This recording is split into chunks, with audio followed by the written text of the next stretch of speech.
June 1941, Nazi Germany invades the USSR.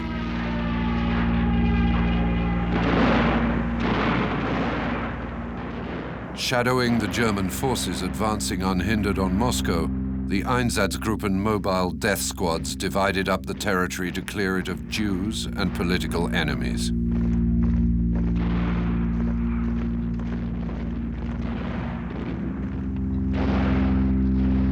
In July 1941, after pogroms by local nationalists had killed several thousand Jews, Hitler opted for genocide. From that date, the mass murders of Jews organized by the Einsatzgruppen targeted women and children as well as men. Massacres were conducted at fever pace. Lacking manpower, the Einsatzgruppen inducted auxiliaries from the Baltic countries, the Ukraine and Belarus.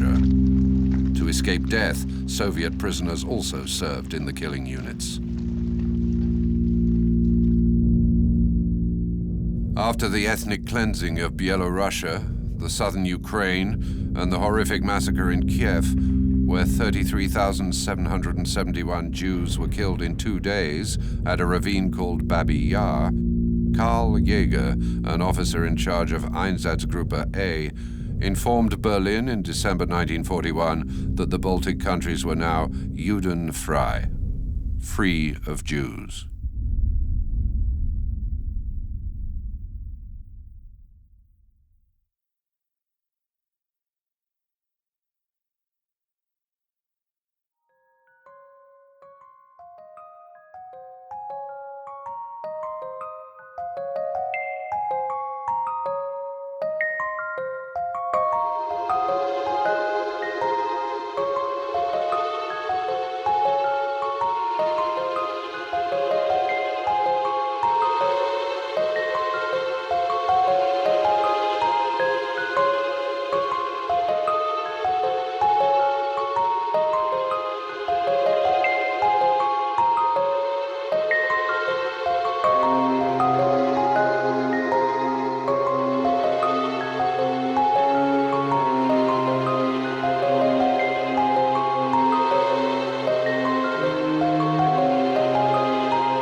January 1942.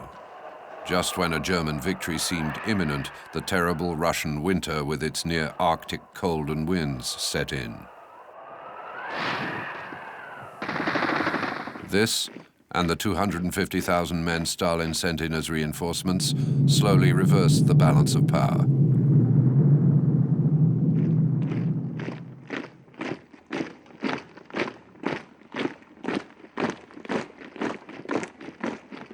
The Wehrmacht made no headway, and sometimes even had to retreat. Over the months, the destruction of the European Jews had become Adolf Hitler's top priority. Even as Germany lost ground to the Soviets, the genocide intensified. In Belarus, a hotbed of resistance to Nazism, Einsatzgruppe B had trouble meeting its weekly quota of dead Jews and communists. Small groups of partisans hiding in the forests harassed German troops.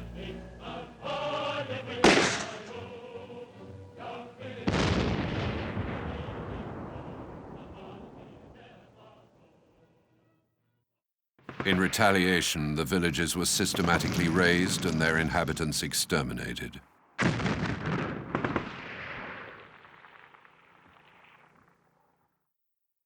To aid the death squads, new contingents of Lithuanian, Latvian and Ukrainian killers were sent to Byelorussia.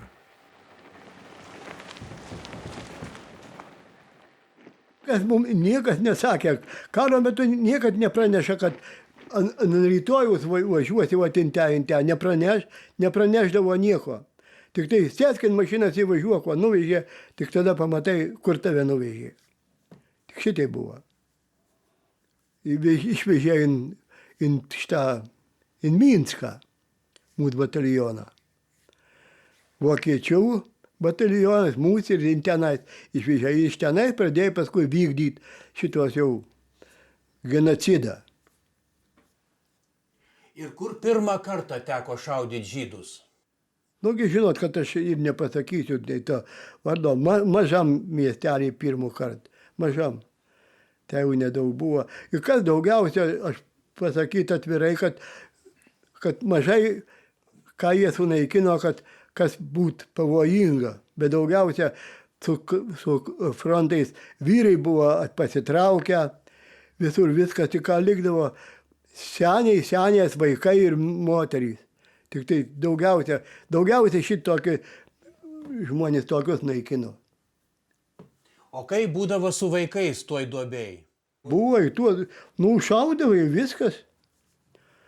Tai ką jisai, kirks ir kentės, arba jį uždusys, tai jau užbaigti, jeigu jau tiek pasmerktas, tai jau reikia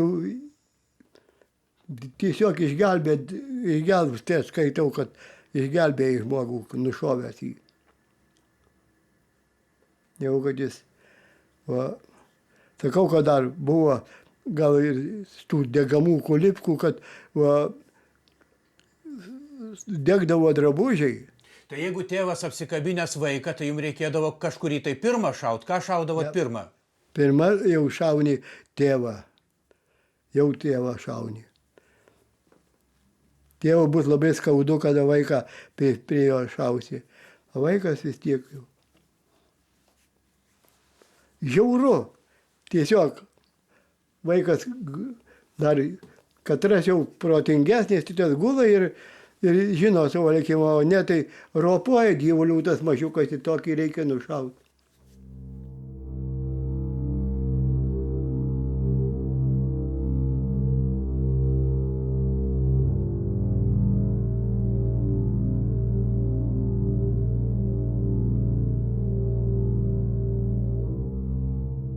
À partir de 1942-1943, le recrutement des supplétifs se fait certes, continue à se faire sur des bases idéologiques, de communautés idéologiques au nazisme.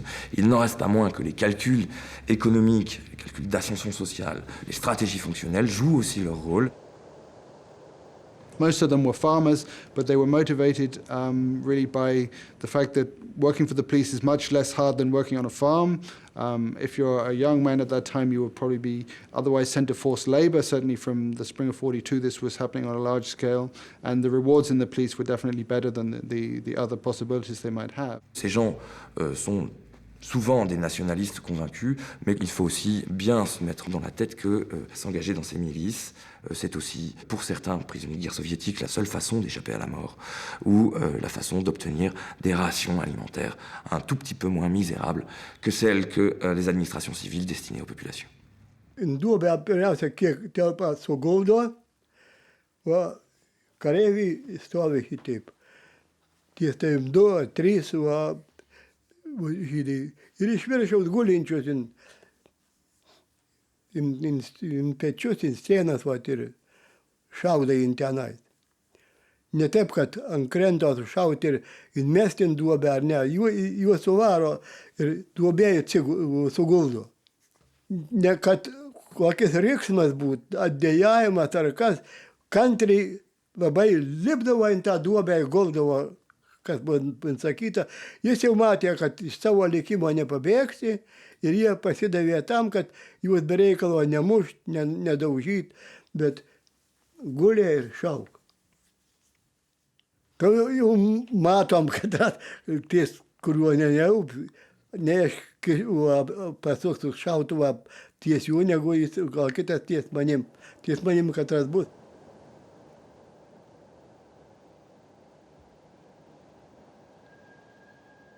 Atveža mus, duobės iškastos, viskas, vokiečiai važiuoja ir mus atvežė. Tai vokiečiai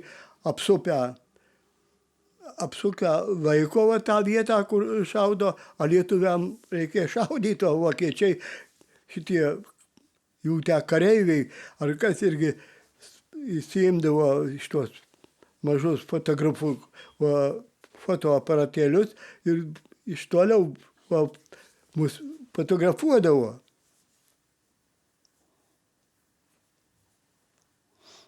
O jie patys nešaudė jų. Vienu kartu ar turėdavot kelis nušauti? Gulint, jeigu ties vienu dievu žmonės stovėdami ant krento, tai tankiau stovė negu te paguldyti. Tai nušaut ir 2 tenka, ir 3 nušaut tenka iš karto. Tai kaip jau, kaip vienas taip gulėdavo, tai rodo, kad šautin per krūtinę, kad jau gulėdamas ranką atmetai parodo.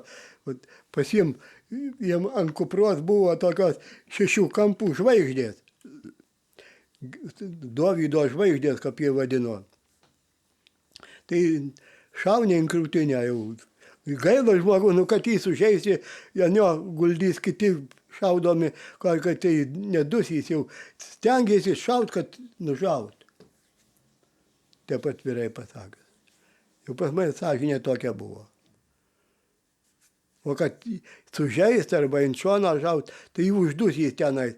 Bet tu jau paskui, kas te užkasam, mūsų nekasam, kur buvo arčiau šitie lagerio stovyklos, šitų belaisvių. Tai atvesdavo iš tenais, o paskui dar ant to žemės, pirmiausia ant jų užpildavo kliorkos bačką atvežę, atidaro, išpilo ant tų desinfekuodant ir likusią žemę užmeta. O patys karininkai ar šaudydavo? Ne. Tik kada pereidavo, kada baigėsi šaudymas, ar nelikę gyvų, jeigu ras, tai tada iš pistoletais buvo, baigo, kad pereina ir kai ką tai nušauna dar. Dašauna. Ateitų vaikas to žmogaus, kurį jums teko nušaut. Ką jūs jam pasakytumėt? Nieko aš negaliu pasakyti. Atleisk, daugiau nieko. Although the ration of vodka given to the killers before each extermination action was doubled, more and more yielded to sadism, insanity or depression. La question de l'impact de la violence sur le psychisme des acteurs est une question fondamentale et les hiérarques nazis en ont parfaitement conscience, et ce, dès le début de la campagne exterminatrice. Le premier rapport à mentionner ces tensions psychiques provient de Walter Stahlecker, le chef de l'Einsatzgruppe A, et date de la mi-juillet 1941. On en a quasiment une image épidémiologique avec les questions d'effondrement nerveux, les questions d'alcoolisme absolument généralisé, de toxicomanie alcoolique, avec aussi des stratégies de soustraction à la violence du génocide. On se fait porter pâle, on dit que tel jour on ne peut pas y aller, que ça on ne veut pas faire, etc. etc. Des stratégies d'évitement qui sont extrêmement importantes. It also is the fact we know from many of people who we have been able to get testimony from, is alarming number of people, even if it was stressful in the beginning, eventually become so numb and so inured to what they're doing as it becomes a casual routine, helped by copious amounts of alcohol. But they do become literally numb to what's happening, and some people got used to it, other people actually learned to enjoy it. This is why you get, I think, part of some of the sadism, inventing even ways to amuse themselves in what they're doing, to constantly kind of reinvent the thrill of what's happening, sort of almost a kind of transgressive thrill as they invent new forms of degradation in what they're doing.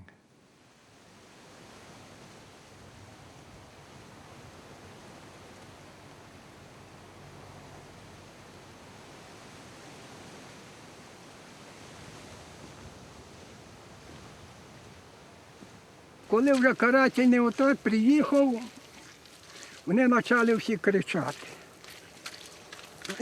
Знаєте, толпа людей, там 10, 7,5 тисяч людей. Почали кричати. І німців то не було дуже багато, особливо шуцмани і поліцаї, а німців мало було. Одна дівчинка років зо 6 від тої толпи відбилася, та й свій ползком колюшину, долізла, аж до мого воза долізла. Шуцман побачив в стороні, бігом до німця. Німець прийшов з пістолета, пах, коло самого воза. А ви кажете, бач, яка трагедія страшна, бач? Kazimierz Wisniewski, a farmer from Orignin in the Ukraine, was requisitioned in July 1942. He used his plow to push the corpses of those Jews who had tried to flee into the pit. Ну, я став коло ями, німці кличуть мене, йди сюди. Ці пулеметчики, що стоять. Махає, що йди сюди, руш. Я підійшов. Гутен так, кажу, поздоровкався. А вони п'яні такі страшні, навіть коло пулеметів п'яні. Наляли мені 100 грам шнапсу, я випив. Цей, коли привів цих дві дівчатки, відце, з суші, де він їх злапав, поняття, відце, з цієї центральної дороги тако веде. Привів, вони стали коло ями. Молоді ще, може, 16-17 років такі. Стали коло ями ті дівчата, такі білі, бачиш, як село білі, такі самі вони білі. Стоять коло ями. А цей німець, що привів, той пішов до тих, до пулеметчиків і п'є там горілку з ними. Шнапс пів, п'є горілку. А вони стоять коло ями. Ну куди будеш тікати, ніде. Якби зараз тобі тікали. Стоять бідні. А щось він нагадав, той німець. Та й сам не йде, що привів, а другому каже, йди. Той взяв пістолет. Вони п'яні, прийшов до ями, та й, вибачай, що я б доказав, задницю носиком раз, воно в воду, бабух, і дну, впала в воду і пливає, пливає, а мені з пістолета тако пук, пук, пук, стріляв, і в нього не попав. П'яний, не попав.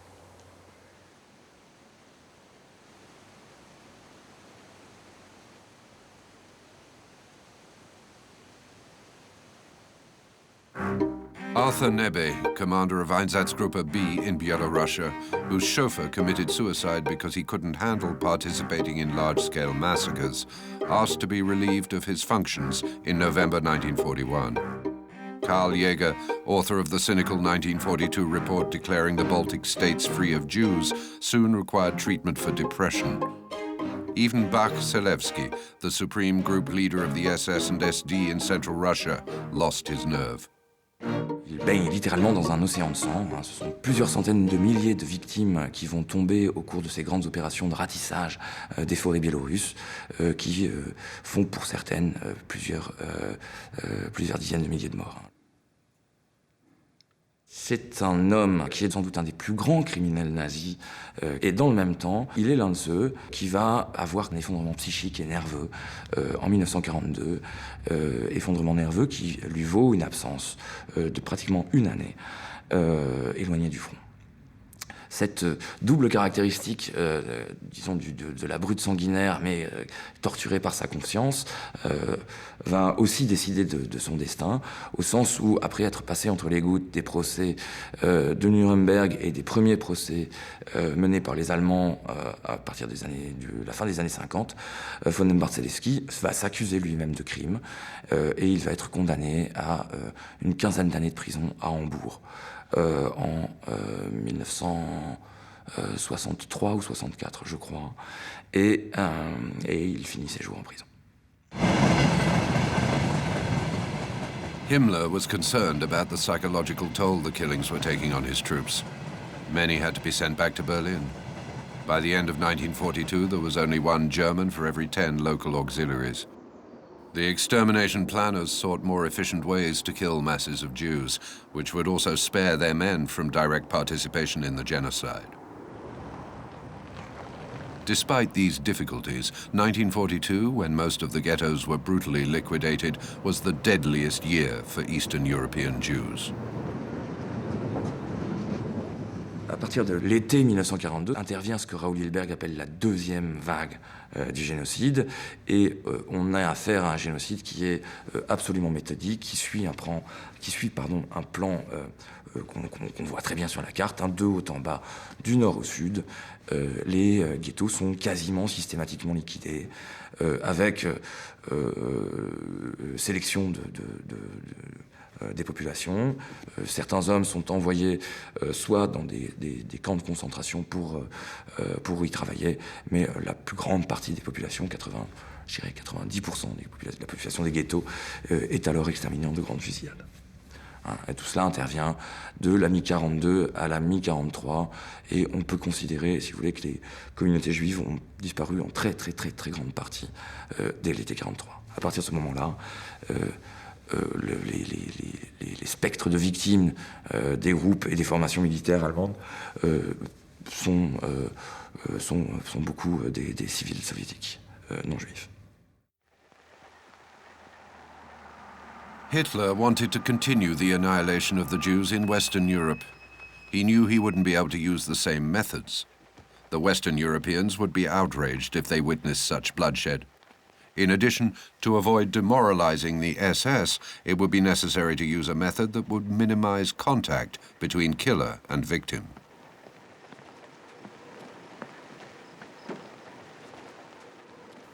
On January the 20th, 1942, in a villa on Lake Wannsee, not far from Berlin, Heydrich, Eichmann, and the other architects of the final solution held a conference. After a review of the Einsatzgruppen reports declaring almost all of Eastern Europe free of Jews, they sealed a plan to eliminate Western European Jews by deporting them to extermination camps equipped with gas chambers. Belzec, Sobibor, Treblinka, and Auschwitz-Birkenau would become the instruments for murder on a truly massive scale, death factories far more efficient than the mobile killing commandos.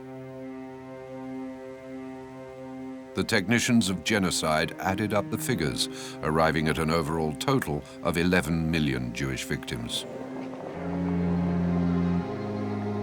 In honor of RSHA commander Reinhard Heydrich, assassinated by members of the Czech resistance 5 months after the conference, the plan to industrialize the genocide was dubbed Operation Reinhard.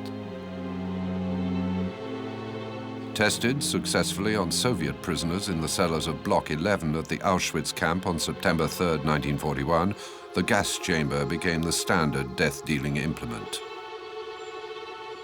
Most of the extermination camps were built in Poland under the authority of the general government of Ostland, the heads of which were Globocnik and Frank, Hitler's former lawyer.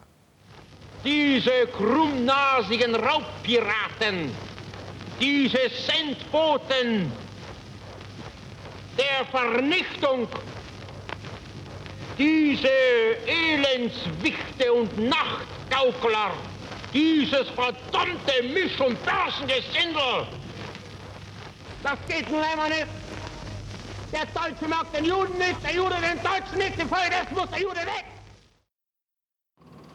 But the tide was turning and time was running out. After Rommel was defeated on the Tunisian front, a plan to send Einsatzgruppen commandos to North Africa had to be abandoned. In the Soviet Union, after bitter fighting, the German defeat at Stalingrad irreversibly changed the course of the war.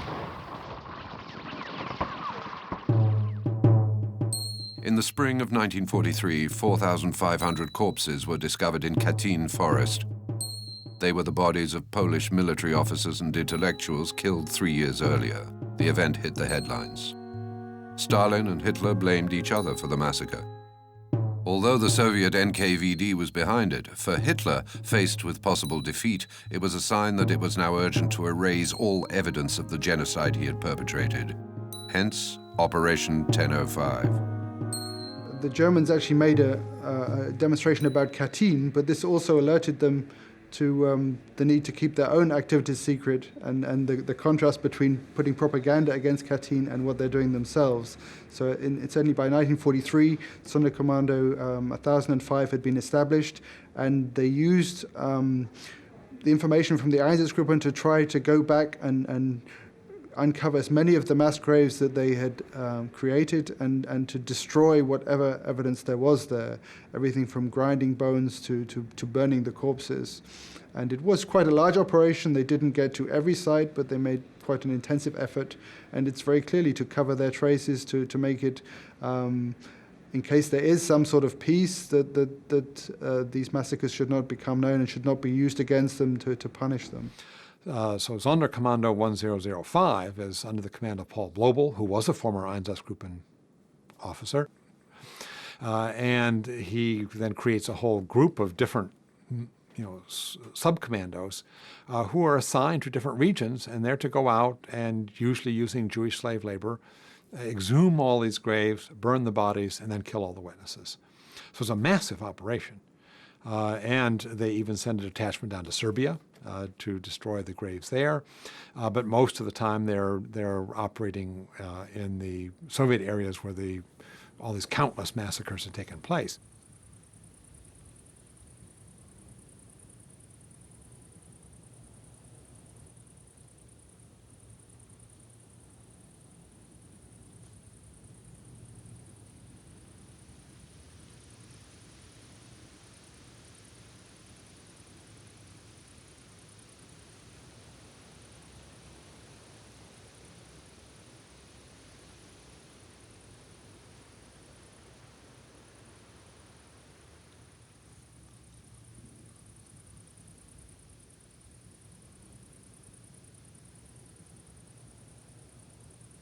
Когда я попал в Кайзервальд, это был июль 1943 года. Это было уже время так называемой Курской битвы, в которой Германия очень важное поражение получила. До этого был Сталинград, но Сталинград еще можно было... Это было как бы локальное поражение, а Курская дуга... Это было очень серьезное поражение. И это моя теория, это не надо считать, что это истина в последнем счете, что первые, кто поняли, что война проиграна, были эсэсовцы. И поэтому они решили, что необходимо уничтожить улики. Не только людей, евреев как таковых, но и улики. Раньше не надо было этим заниматься, потому что Гитлер обещал тысячелетнее государство, то есть погибнут евреи, не будут их, через какое-то поколение об этом забудет. Мало что происходило. Кто думает сегодня о крестовых походах и так далее? Как историю это учат, но никто это не воспринимает как какую-то рану или так далее.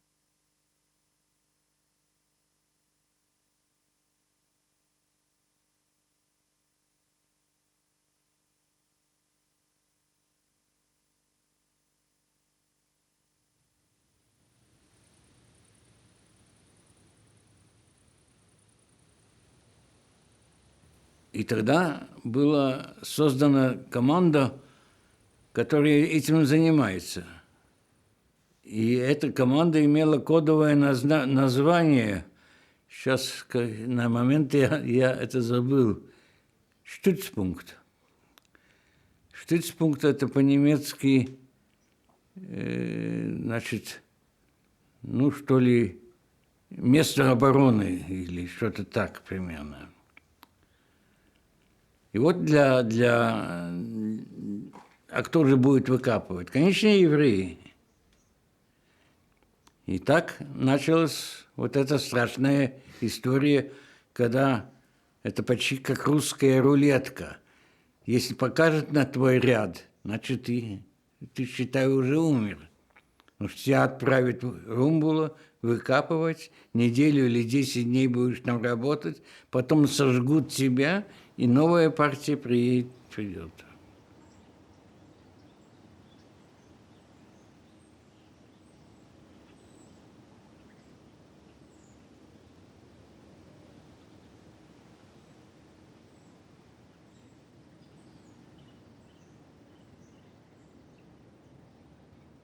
Як вже фронт прийшов ближче, почав йти на захід, вони загнали знову бригаду жидів. От і власне той пам'ятник того жида мене жидов. І в тій бригаді тут був точно шодоротом, тут була поставлена така буда для них, їджені, і вони витягали то все з ями і все палили. То було десь осені 43-го до початку 44-го року. В цьому лісі було викопано 59 ям. Бо потім вони викопували і палили, то вже пізніше. Але ще що навіть коли палили, так правда півроку, то теж возили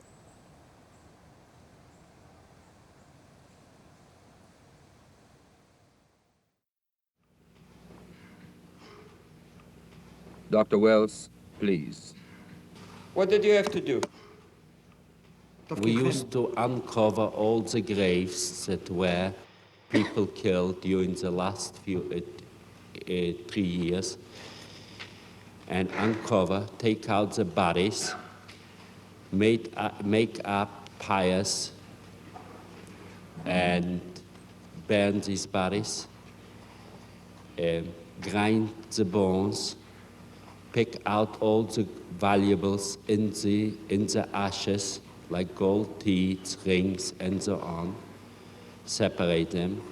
After grinding the bones, we used to put out the ashes in the air so they disappear, plant over the graves back, seed back plants so nobody can recognize whenever it was their grave. Yes. In addition to it, they used to bring new people, new victims. They were shot there. They got undressed there. They were shot there. And we had to burn these new bodies too.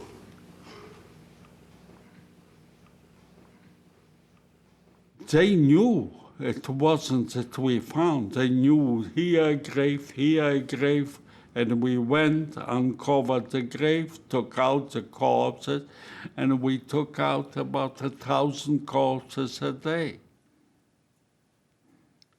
And every night the assessment came from the bank, the assessment, and took in, and was given to them the gold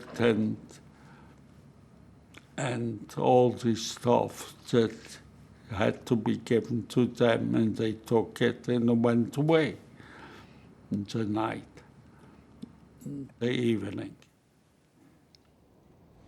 То є жах. То жах. То, слухайте, йти дорогою, а тут стріляють людей. Та до бойні не можна перейти. А що між людьми, то люди тут і гинуть. Яке було нас? Ми думали, взагалі за нас всіх кінців і пішли до яму нас замані, як у свідків. Ми жили так з дня на день. А як вже почали палити, то був такий сморід, бо 20 років ті люди трупи лежали. То такий сморід був, дим такий високий був, щось підливали. То ми втікали аж на поле там.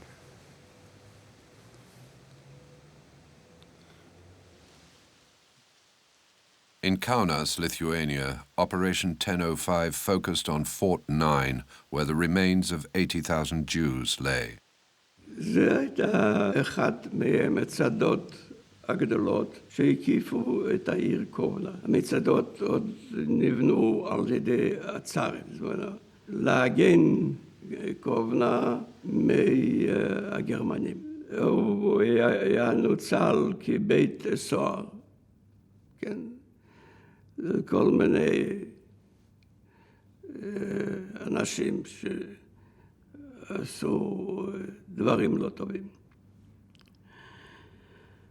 אבל במיוחד הוא הצטיין עם שהגרמנים נכנסו והתחילו לשלוח את היהודים לפורט התשיעי להשמדה.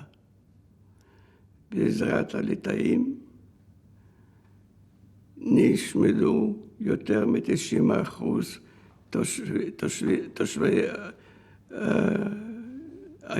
תושבים היהודים בליטא. באוקטובר 43, כאיש המחתרת, נשלחתי עם קבוצה גדולה להקים בסיס פרטיזנים מחוץ לעיר, ליד הגבול של גרודנה, ובדרך נתפסנו מהפוליצאים הליטאים. אני נמסרתי לידי גסטאפו. אחרי הניועים בגסטאפו העבירו אותי ב-18 לנובמבר 43 לפורט התשיעי שנקרא פורט המוות. אני הייתי בקבוצה של אלה שהוציאו את הגוויות, של אלה ששרפו את הגוויות. עם פתיחת הבורות היו בין הנרצחים אמהות עם ילדים, שהגרמנים קראו להם פופן. אני תיארתי לעצמי שבין הנרצחים יכולים להיות גם, בטח נמצאים גם ההורים שלי, אבל להכיר אותם זה היה בלתי אפשרי. חבר שלי שם, אחרי עבודה, קראתי בצד ונתן לי תעודת זהות של הדוד שלו, ואמר לי שהיום אני שרפתי את הדודי. אני תיארתי לעצמי שאין כל ספק שגם אני שרפתי את הוריי מבלי לדעת ובלי להכיר אותם.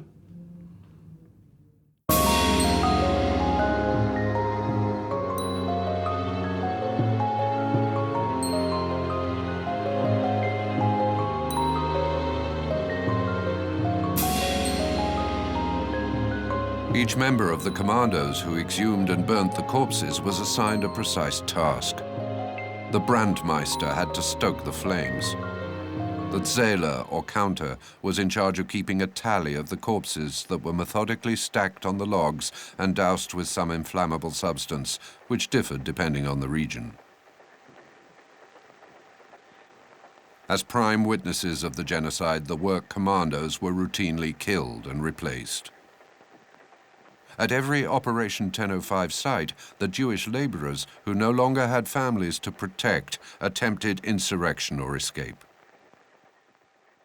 איך לברוח? צריך היה עם מקדחה לעשות חורים בדלת של מנהרה איזשהו. היה שם מנהרה, ובסוף המנהרה היה דלת, אז צריך לקדוח חורים בדלת, שניתן היה אחר כך לפרק את זה, כי מחור לחור נשאר איזשהו קיר, לפרק את זה, וכך עשינו. וזה הצליח, ואחר כך צריך היה למצוא איך לעזוב את הפורט, כי את הפורט, מסביב הפורט היה גדר של 6 מטר בטון, צריך לעבור את הגדר הזה. כי אני היה כבר בפנים, אז הוא ראה באחד החברים שהוא יעשה שולם משלושה חלקים, כל סולם 2 מטר. בא אליי בריצה אחד מהעוזרים שלי ומגיש לי, תראה, אנטולי מבקש אישור לתלות את התמונה הזאת על הקיר.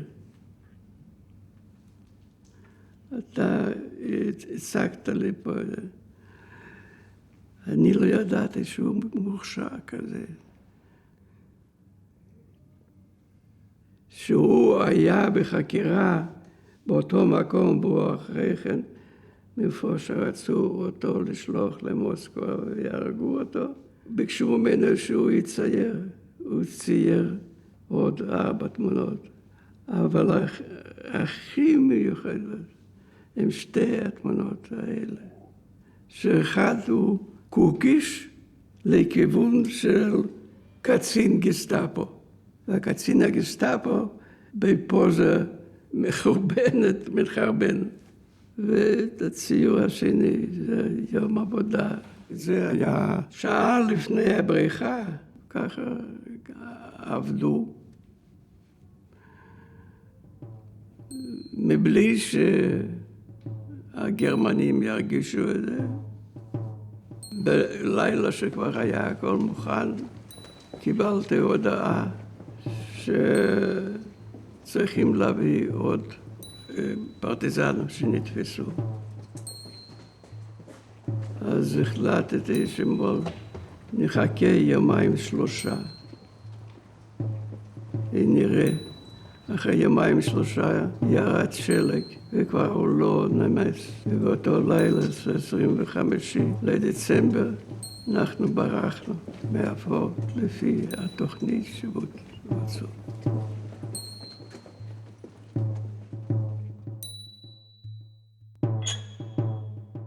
37 הצלחנו לברוח, וכל היתר, 5 נהרגו בתפיסה, וכל היתר נתפסו.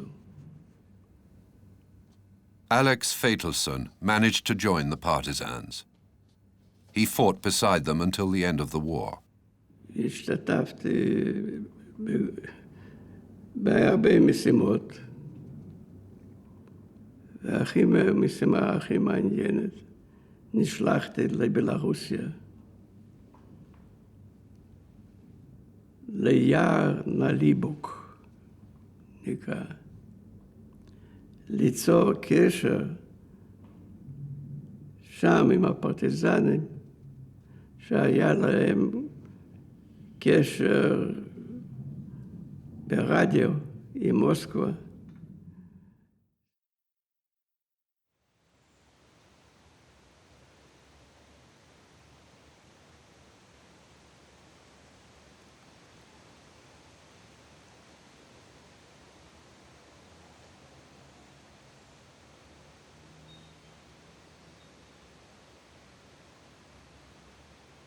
Приходили к нам евреи, которые за продуктами. Оказывается, там в этой яме, которая цементная, они поселили вот там рабочие вот эту такую группу этих евреев, которые выкапывали эти трупы, складывали на эти штабеля, обливали бензином и жгли. Вот они это. И вот они их приходили с этой охраной, приходили за пару этих евреев за продуктами. Regina Jablonska had a job cooking for the Lithuanian killers in Ponary Forest just outside Vilnius. She witnessed Operation 1005 activities as they emptied mass graves which held almost 100,000 people. She saw the ordeal of the Jews, forced to dig up and burn the corpses. А вы тогда знали, вот чем они занимаются, какую Ну, конечно, знали, уже знали, потому что уже знали, что... Уже знали, это же что вы. А как же вы могли догадаться? Потому что, приходит какой-то еврей, мало что он там делает. Ну, может быть, у него какая-то другая работа. Ну, какая работа? Да. Так, а их там только вот и были, вот эти самые. А кто мог делать больше, как не они? Их вот это в яме поселили, сколько человек там было. И они вот этим делом занимались. А воздух был вонючий, такой, знаете, смерденце, все это. И пламя там, эту деревня, говорили, что вот фонари горят сначала, знаете, как не это. А тут ясно, что это люди же не дурные, Господи.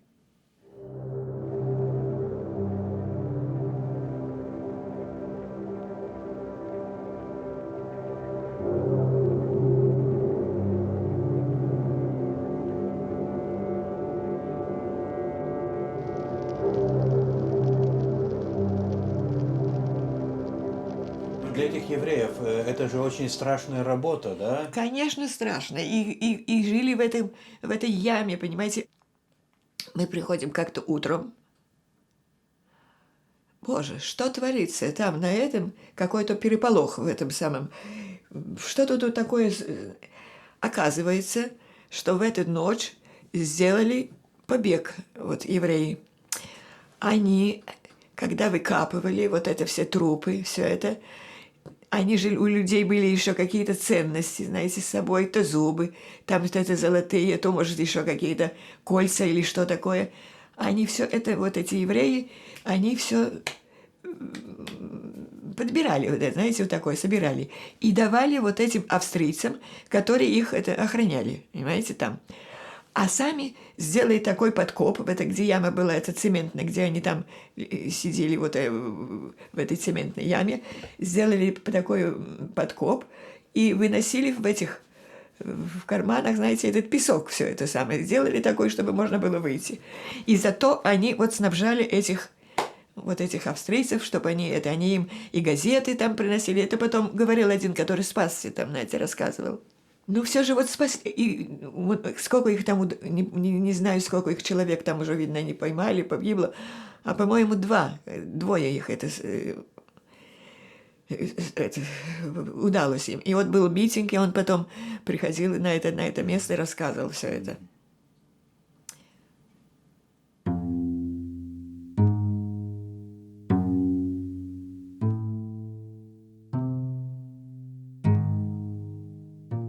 This is a film made by a young German soldier.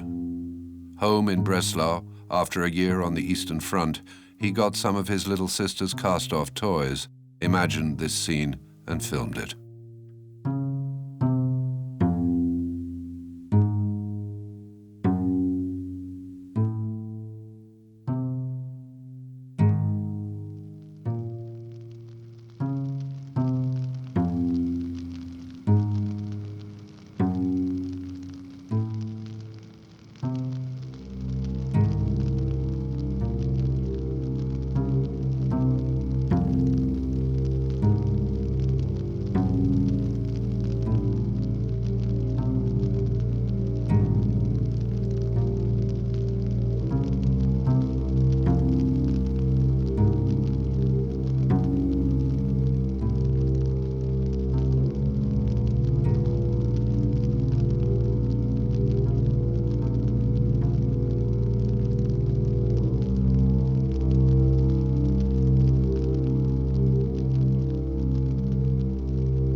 In Byelorussia, Soviet prisoners of war were assigned to exhume the corpses and burn them.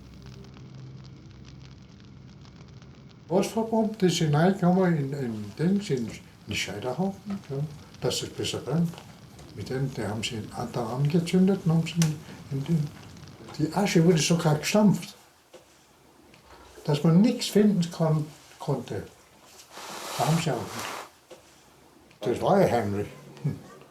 Das war alles, das ganze Gebiet war abgeriegelt, da konnte kein Mensch rein und raus. Das war alles abgeriegelt. Wir sind dort gesessen und haben die Gefangenen, die was gemacht haben, bewachen müssen. Also, die sind frei rumgelaufen, die haben dort gearbeitet. Ne? Und abends um so viel Uhr war es Feierabend, dann sind sie in ihren Bunker reingekommen und haben gutes Essen gekriegt und alles. Ne? Und dann sind sie den Trick, was sie angewendet haben. Haben sie gesagt, ihr kommt frei, Die haben müssen alles unterschreiben müssen. Und dann sind sie wohin gekommen? Ja gut, nach Osten sozusagen. Nur in Gaswagen. Gaswagen. Sind sie erledigt worden. Da war ein Arzt dabei, ein russischer. Und der hat gesagt, wir kommen nicht mehr frei. Der hat gut Deutsch gemacht. Wir kommen nicht mehr frei. Ich weiß es. Denn das mit diesen Kenntnissen, die jeder hier gesammelt hat, kommt er nicht frei. Die haben sich freiwillig gemeldet, die sind zum Tod verurteilt gewesen. Wenn sie sich da freiwillig melden, werden sie dann nachher entlassen. Dann haben sie Entlassungspapiere gekriegt, dann sind sie in ein Bad reingekommen, wo sie sich baden konnten und so sind sie wenigstens sauber gewesen. Wenn Sie Pech hatten, kamen Sie selber danach in den Gaswagen? Ja, zum Schluss sind sie gekommen. Da ist keiner freigekommen.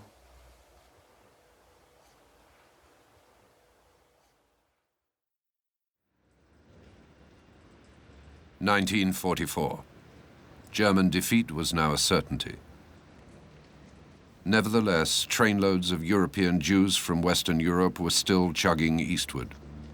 Convoy 73, packed with 878 men from Drancy, France, was headed for Fort 9 at Kaunas. Henri Zajdenberger is its only living survivor. Notre convoi était destiné à Auschwitz. En définitive, on n'a pas été à Auschwitz. Alors, on n'a jamais rien compris. Le 9 mai, je suis monté à Drancy. Et le 15, je partais donc par ce convoi 73, qui avait ceci de particulier, que c'était un convoi qui était constitué uniquement d'hommes, hommes et adolescents. Nous sommes montés dans les wagons. C'était des wagons en bestiaux, évidemment. Et dans ces wagons, nous étions entassés pendant 3 jours. On a vraiment voyagé dans des conditions épouvantables. Et nous sommes arrivés donc à Kaunas. On sentait, le train faisait des manœuvres. Il reculait, il avançait. On sentait qu'on détachait des wagons. Et d'une façon tout à fait aléatoire, moi je me suis retrouvé dans la partie du train qui, lui, a continué sur l'Estonie. Et tous ceux qui sont restés à Kaunas ont été au Fort 9 et ont été exécutés, exterminés immédiatement. Il y avait justement, dans la pièce où ils étaient, ceux qui ont été mis dans ce Fort 9, il y en a, ils ont essayé de mettre des inscriptions avec ce qu'ils trouvaient comme ustensiles. Et on a retrouvé des traces de noms, Paris, des dates de départ. Et en gros, il y avait marqué « Nous sommes 900 Français ». Cette partie donc, dans laquelle je me trouvais, nous avons continué jusqu'à Tallinn, où nous sommes arrivés le lendemain, le 18 ou le 19 mai 1944, à Tallinn. Et moi, j'ai donc été affecté à un commando qui travaillait donc, sur cet aérodrome. Et il y avait d'autres gens qui, eux, travaillaient dans un commando dans la forêt, qui ont été en forêt. Et ceux-là, donc ces commandos qui partaient travailler dans les forêts le matin, quand ils rentraient le soir, ils étaient en partie amputés, hein, parce qu'il y avait des déportés qui avaient été descendus sur place là-bas dans la forêt. Ils les abattaient dans la forêt et ils les mettaient dans des fosses communes. Alors nous, ils avaient sans doute besoin de nous pour le travail parce que l'aérodrome, il fallait terminer les pistes. Enfin, toujours est-il que moi, j'ai eu cette chance, avec tous ceux qui étaient donc dans ce commando, à travailler sur l'aérodrome.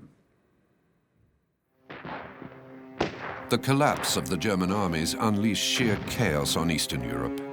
The SS and the SD adopted a scorched earth strategy, leaving a trail of massacred civilians and razed villages in their wake as they retreated.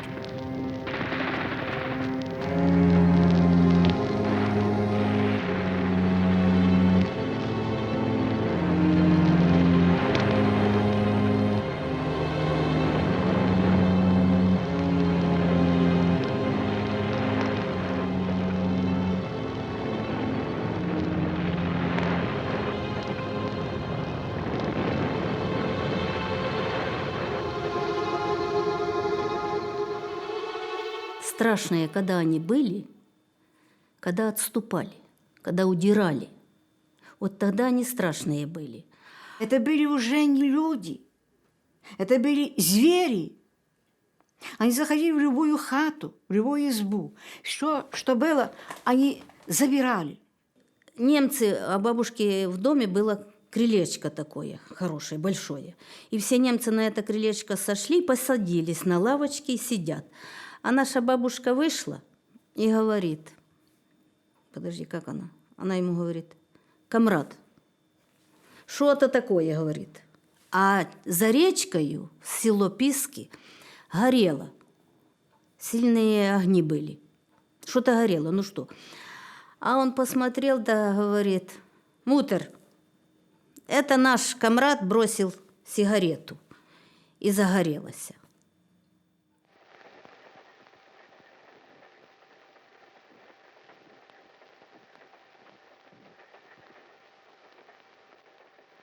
In the spring of 1944, SS divisions operating in Eastern Europe were sent to the Western Front. In Italy, France and Belgium, units for whom violence and mass murder were routine brought along the methods they had practiced on the Eastern Front. In Tulle and Oradour-sur-Glane in France, the Das Reich division, which had participated in Einsatzgruppe B extermination operations, perpetrated the type of massacre that was daily fare in the Belarusian hinterlands. 642 people were brutally murdered, and the village was burned to the ground. And yet, the Nazi extermination machine continued, ineluctably. The gas chambers and furnaces operated until the final hours before the German retreat. Many of those who had not been gassed perished during the death marches. Henri Zajdenberger, then a prisoner at Stutthof death camp, survived this ordeal. Je me rappelle, sur la route, ceux qui n'arrivaient pas à suivre, ils les abattaient.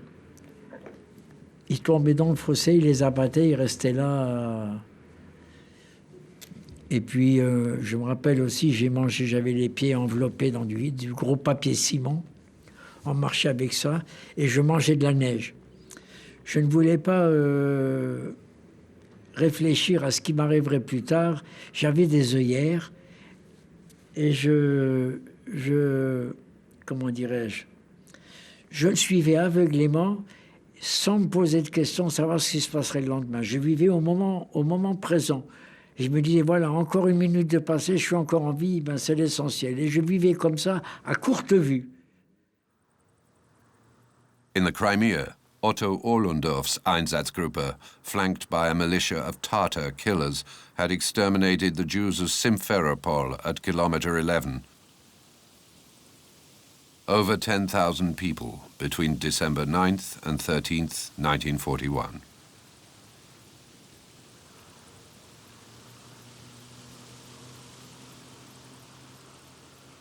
Three years later, while the Germans were beating a retreat, a final action was carried out on March 13th, 1944. Я родилась в украинско-еврейской семье. Папа еврей, мама украинка. 8 апреля 1939 года. В любящей семье. Родители учились вместе в школе. Была большая любовь. Не возражали ни евреи, ни украинцы. Никто не возражал против этого брака. Был любящий, хороший брак. Жили нормально. Жили у евреев, у дедушки, у бабушки. Были Кизельштейн, Давид Мейрович и Кизельштейн Розалия Абрамовна. Это дедушка и бабушка мои. Они трагически погибли в 1941 году. В 1941 году, 10 декабря, в Симферополь вошли немецкие войска. After the murder of her father and her Jewish grandparents, Nina Lizitsina survived concealed by a priest. When he was hanged by the Nazis for rescuing Jews, she hid in her grandparents' cellar. Her false certificate of Aryan background was no help when she was denounced by a neighbor in the last days of the German occupation. И вот 13 апреля 1944 года к нам в квартиру Я уже была больна, у меня туберкулез глаз, туберкулез легких. Я уже вообще кашляла, умирала потихоньку, температурила от подвала. Меня вытащили, уже наши войска были на перекопе. И зашел этот гестаповец, бабушка была где-то во дворе, схватил. Ну что я была 5-летним ребенком? Привезли, поставили. Возле меня стояла какая-то женщина в черном и держала ребенка на руках. Кто они были, что были, сколько человек было в ряд. Привезли открытой машиной. Много людей было, почти полное. Вылавливали разных. И комиссаров, и офицеров, и евреев. И кого только не вылавливали. Кинули, расстреляли. Я ничего не помню. Wounded in the shoulder and left for dead, the little girl managed to crawl between the corpses and climb out of the ditch.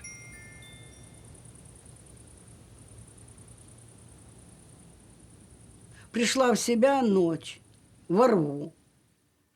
Вся была... Я выползала со рва, не знаю сколько часов. Я пришла уже 11-й час, а было солнце, когда стреляли, ночи. Я пришла в дом к людям. Ни собачка не лаяла, никто.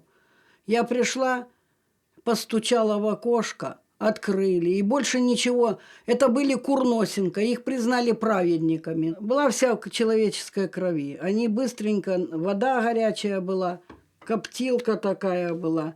Меня покупали. И резали они всех курочек, чтобы уйти к партизанам, потому что они знали, что немцы должны были сжечь вместе с людьми вот эту деревню, чтобы не было свидетелей ихнего расстрела, потому что это рядом было с деревней.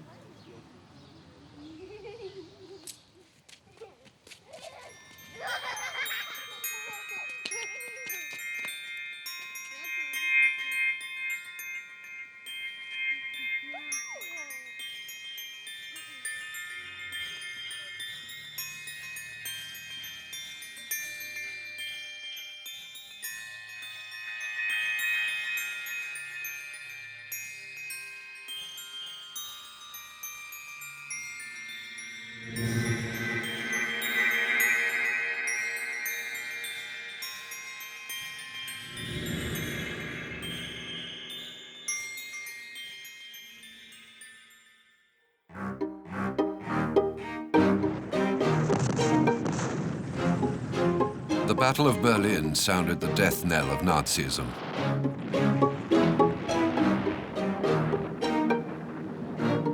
The Third Reich, intended to last 1,000 years, was crushed by Allied bombing.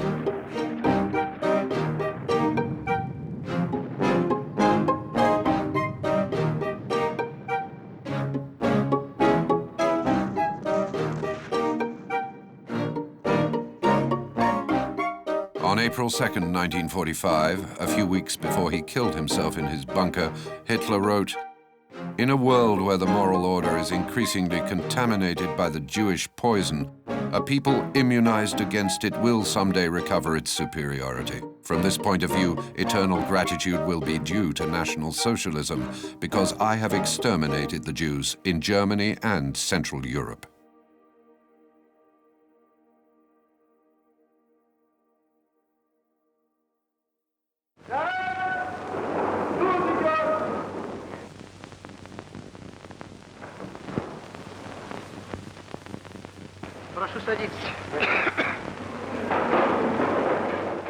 Even before the German surrender, Nazi henchmen were seized and brought to justice. In 1943, the town of Kharkov, freed by the Soviets, held the first trial of the Nazi killers and their collaborators. Such courts became common all over Eastern Europe. On Soviet territory, the trials were held at a frenetic pace in the decades after the war.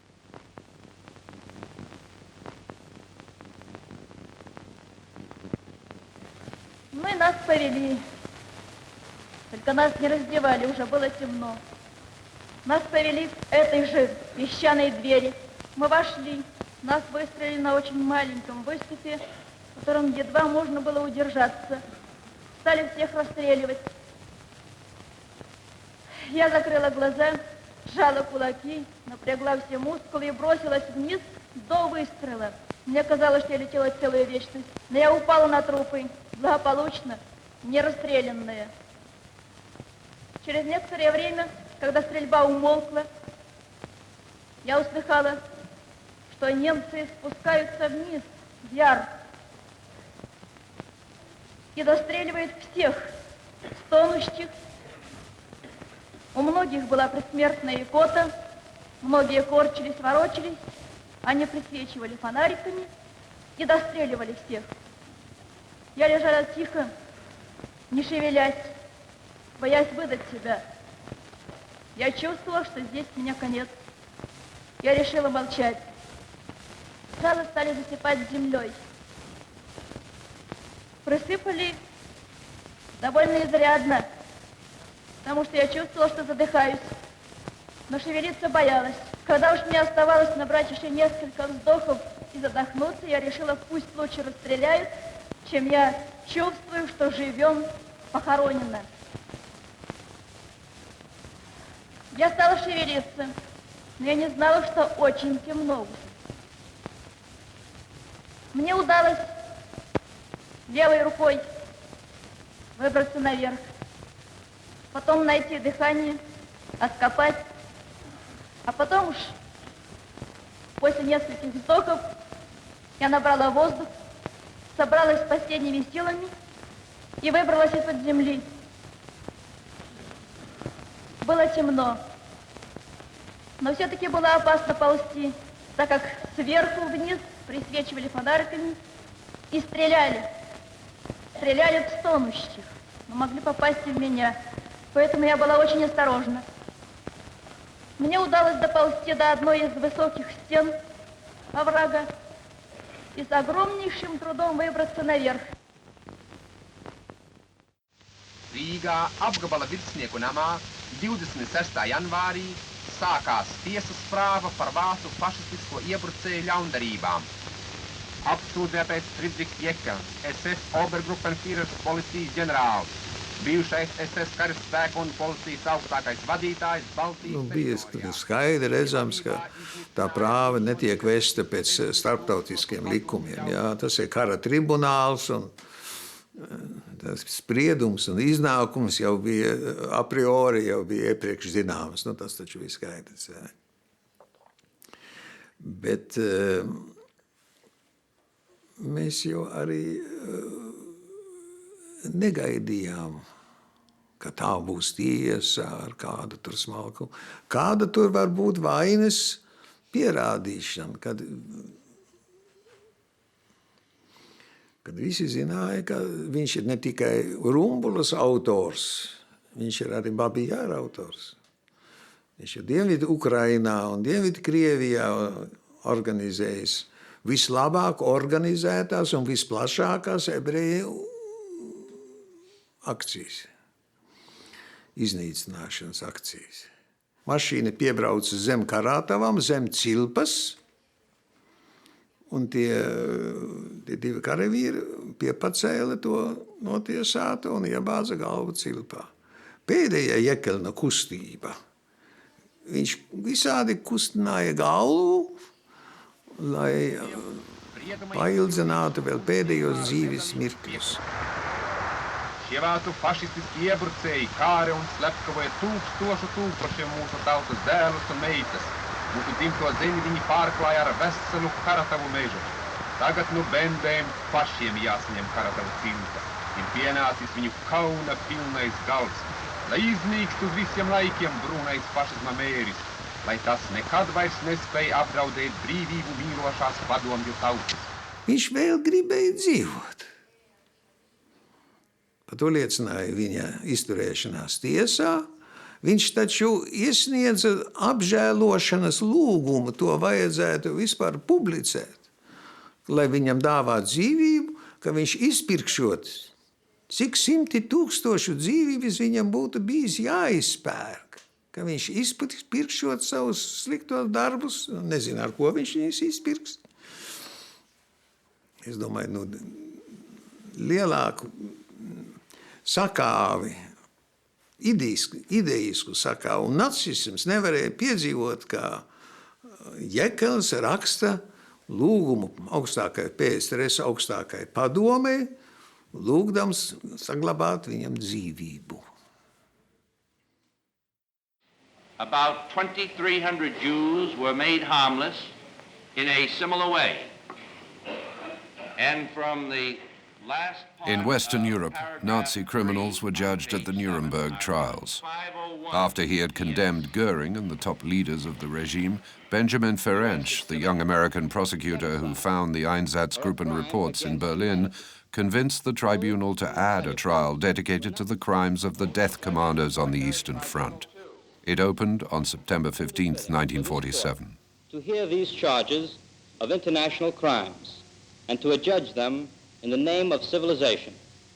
We had the list. I knew who they were. We captured their roster. We immediately sent the information out to all of the POW camps. Anybody who's on this list, please report to headquarters. Some of the men we already had in custody for the International Military Tribunal trial. We had about 10 million Nazi Party files that we captured. We just selected a few sample cases to prove to the world beyond doubt what had happened and to hold accountable a few of the leaders who were responsible for those crimes. Most of them had doctor degrees. Many of them were lawyers.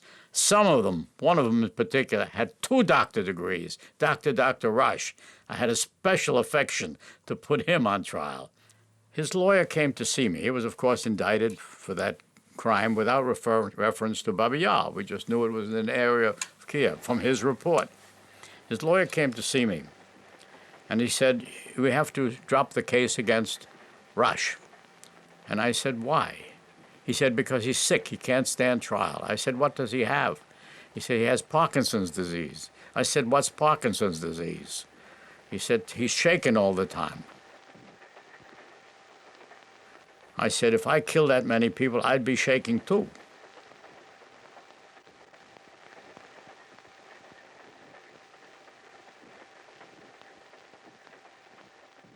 He died.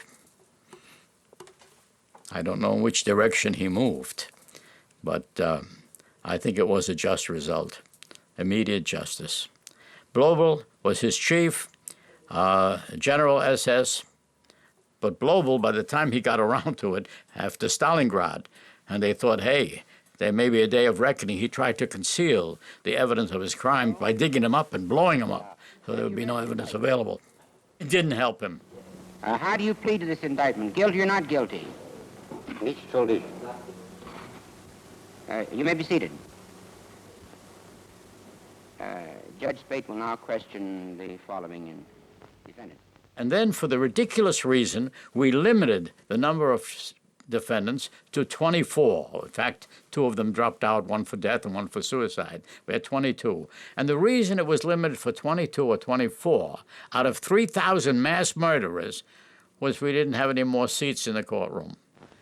The psychological profile was probably very much the same, but the argumentation in the courtroom was different. Some of them lied outrageously. Was? Juden erschossen? Das höre ich zum ersten Mal. Which meant, I hear now for the first time that Jews were killed.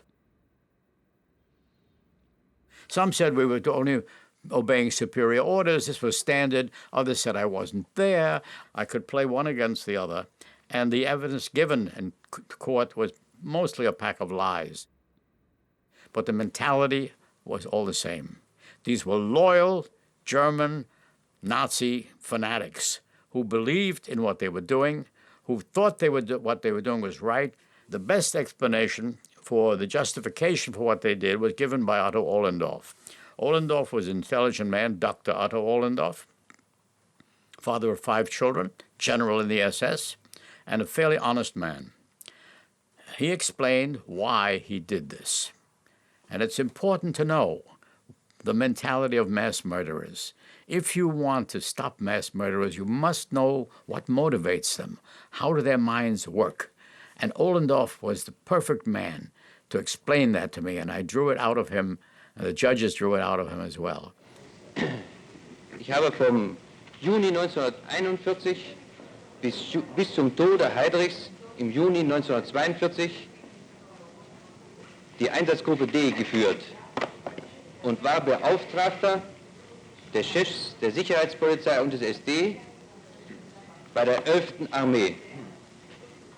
To which army was Group D attached? Die Gruppe D war keiner Heeresgruppe angeschlossen, sondern der 11. Armee unmittelbar zugeteilt. Where did Group D operate? Gruppe D operierte in der südlichen Ukraine.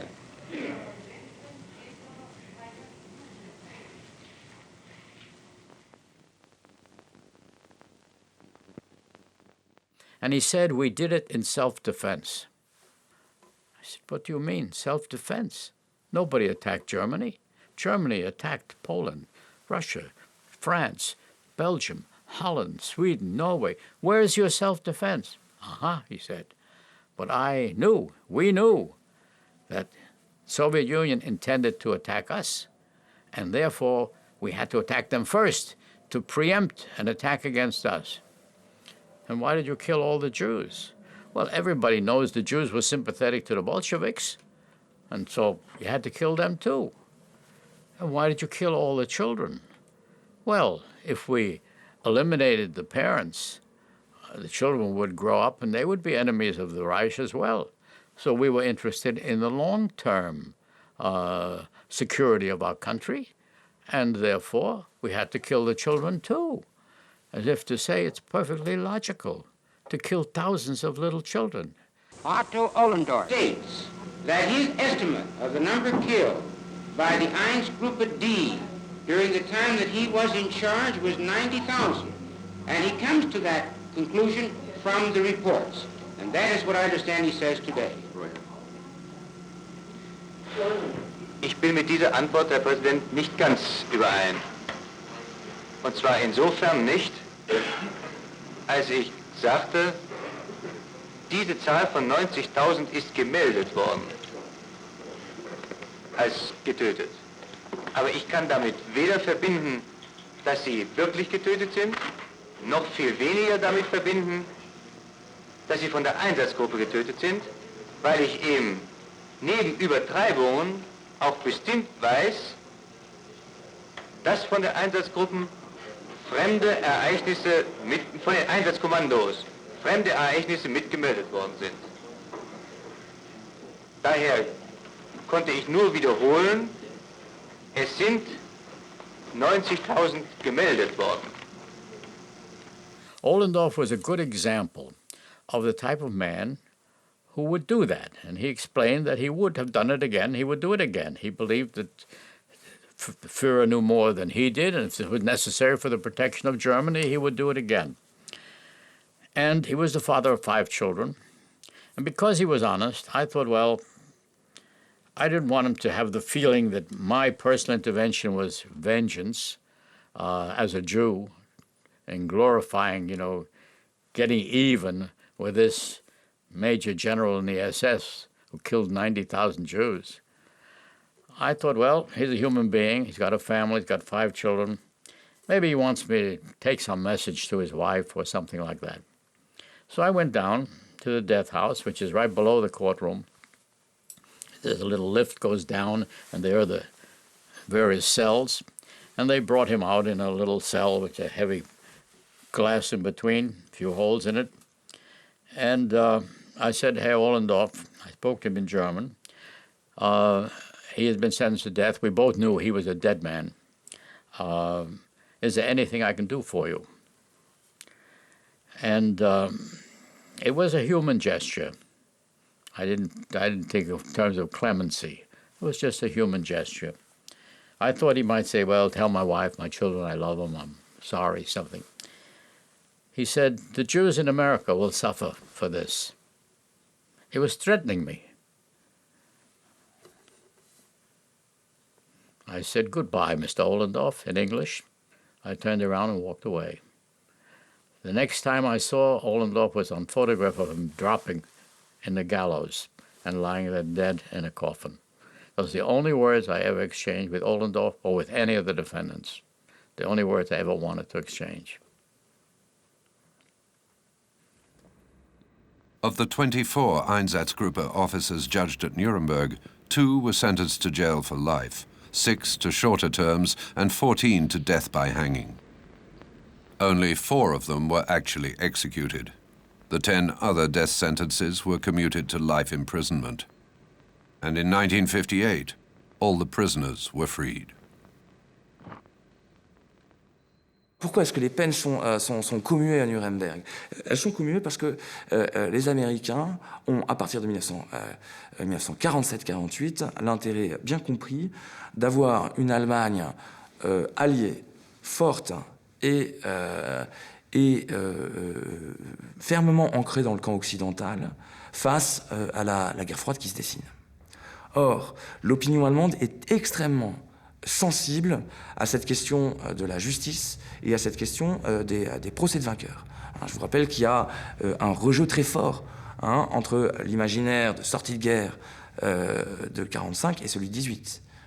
Des procès de criminels de guerre, il y en a eu à Leipzig après la Première Guerre mondiale.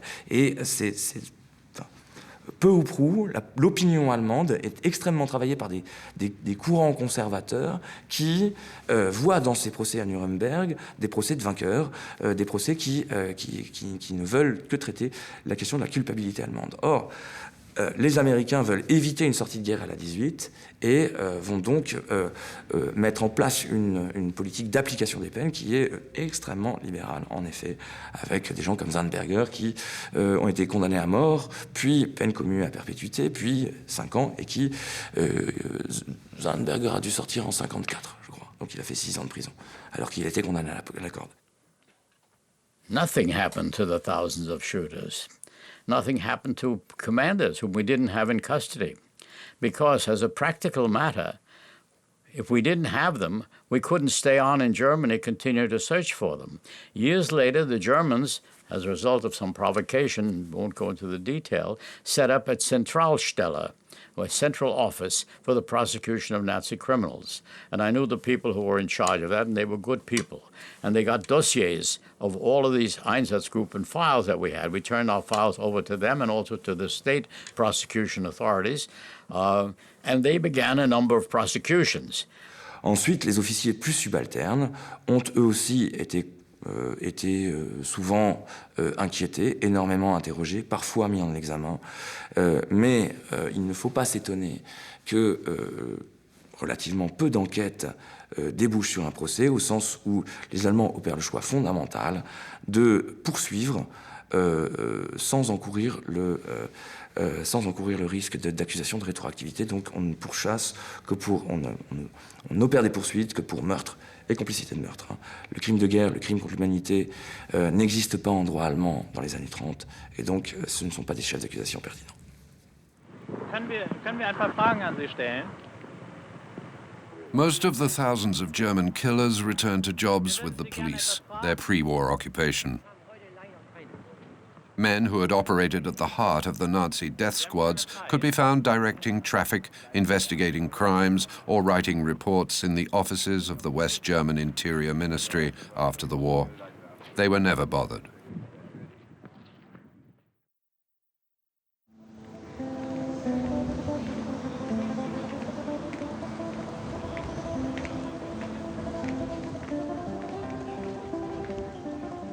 "65 years after the perpetration of the crimes against humanity on their soil, 2 decades after the collapse of the Soviet Empire, the countries of Eastern Europe seem to have come back to life.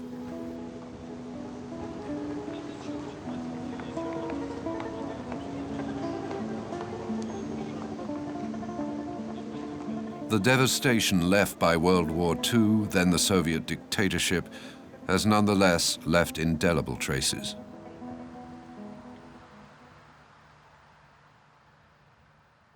The killers and their collaborators have done their time at the Gulag, at least those who were sent there. Ich schwöre bei Gott, dieses heiligen Eid, dass sie in Kämpfe gegen den Bolschewismus mit unserer Führung bis zum letzten Atmen kämpfen werden.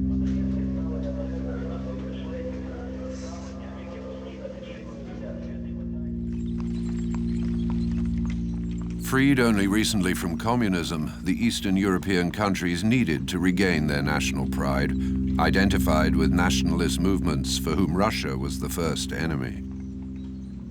Some of these nationalists were the murderers who helped commit the genocide in the first years of the war. Today, the Galicia SS lie in sparkling new mausoleums, while most of the mass graves where thousands of Jews were murdered are in a state of total neglect.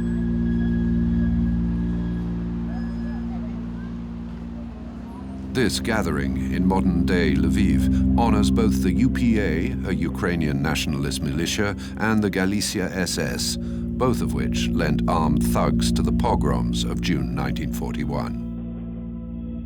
Lithuania has no intention of trying its elderly citizens for crimes against humanity.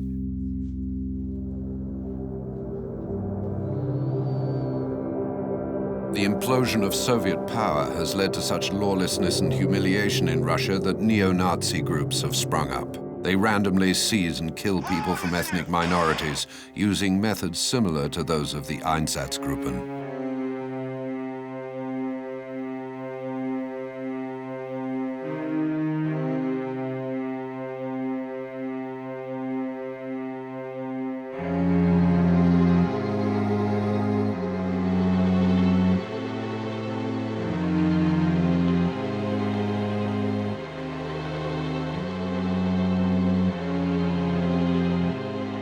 But the Jewish communities who lived for centuries on the Ukrainian plains, in the Baltic cities, and in the Belarusian countryside, their Yiddish culture, rich and lively until the cataclysm of June 1941, all the farmers, tailors, factory workers, and poets, they have disappeared forever.